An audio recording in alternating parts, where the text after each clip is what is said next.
Hi viewers, welcome to our channel. నటనతో మెప్పించి ఎన్నో సినిమాలలో తనకంటూ ఒక ప్రత్యేకమైన గుర్తింపు తెచ్చుకొని ఇప్పుడు విక్రమ్ సినిమాతో పుంజుకున్న నటుడు కమల్ హాసన్. అయితే ఇప్పుడు డైరెక్టర్ శంకర్తో తీసిన భారతీయుడు 2 అంటే ఇండియన్ 2 చిత్రం బాక్స్ ఆఫీస్ వద్ద దారుణమైన ఫలితాన్ని అందుకుంటుంది.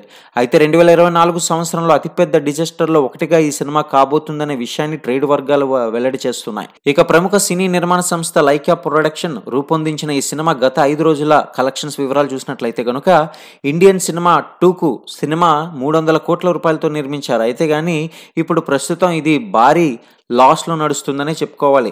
28 ఏళ్ల తర్వాత ఇండియన్కు సీక్వెల్గా వచ్చిన ఈ సినిమాపై అంచనాలు ఉండడంతో దేశవ్యాప్తంగా 1600 స్క్రీన్లలో ప్రపంచవ్యాప్తంగా రిలీజ్ చేశారు. అయితే ఈ సినిమా లాభాల్లో రావాలి అంటే ఇంకా కనీసం 600 కోట్ల రూపాయలు గ్రాస్ వసూలు రాబట్టాలి.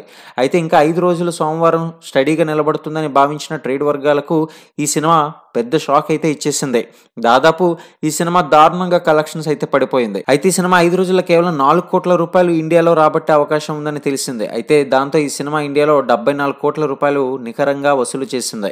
600 కోట్ల గ్రాస్ వసూలు బ్రేక్ ఈవెన్ తో బాక్స్ ఆఫీస్ జర్నీ మొదలుపెట్టిన ఈ సినిమా దారుణంగా బోల్తా పడిపోయింది. దాదాపు ఈ సినిమా కనీసం ఇప్పుడు 200 కోట్ల రూపాయల నష్టంతో ముగిసే అవకాశం ఉందని తెలుస్తుంది.